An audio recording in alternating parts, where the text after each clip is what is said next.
Is there a date set? No, there's no date at this time. We'll have those conversations and then we'll set a date. Did you say that the university centers themselves weren't part of the plan? They weren't brought into the plan? They're hearing about it the first time today? There have been informal conversations with all of them to different degrees, but this is the first formal presentation of what our plan is, the terms, the conditions. And would you expect that 3 or maybe all 4 would be a package, or would you try to put them out individually, knowing the political concerns that there might be if the legislature has to get involved? The offer goes out to all 4.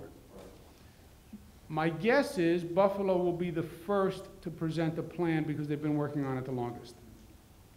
And then we're going to set a deadline of the end of the year for the plan submission. Because part of this is, when we get to the regional economic councils, it's actually going to be competition. I like the idea of competition. This is not, you know, we're talking about performance government. We did that in the budget. We did that with education. This is a challenge grant. The challenge is you have to get your act together. And you have to come up with a plan, and it has to be viable, and you have to have partners, and you have to have financing. And you have until the end of the year to do it.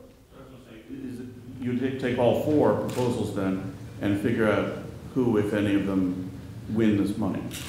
Or would they each come up individually and based on the merits of each individual program? It will be each as they come.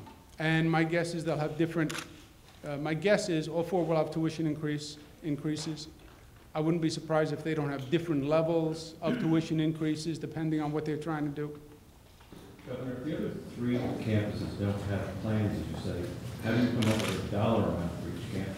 That's our challenge grant. You could qualify for up to this amount of money if you have a plan that would wisely invest that and more. Our money is seed money, Tom. Don't give me back a plan that spends just the money that we put on the table. That's not the point. It is a challenge because we're challenging you to come up with a multi-year vision where your school, your institution will be a regional economic generator. You will enhance your academic mission. You have partners, you have financing, and you have a long-term plan that our investment is going to seed and catalyze.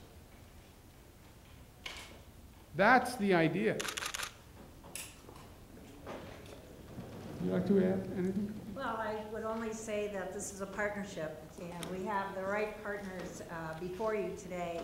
SUNY is ecstatic about the opportunity it has to be a leader in economic development, and no one of us can do it alone. So I applaud the governor for bringing us together, for seeing that even more capacity is created when we work together. That's our commitment. Thank you, Governor. Thank you, Chancellor. Tom, on the federal side, they actually have a leverage formula. To be competitive, you had to leverage 5, 6, 7, 10 times to 1 the grant amount. Otherwise, you weren't even considered. So if you were competing for a $25 million grant, you had to have $250 million that you were bringing to the table.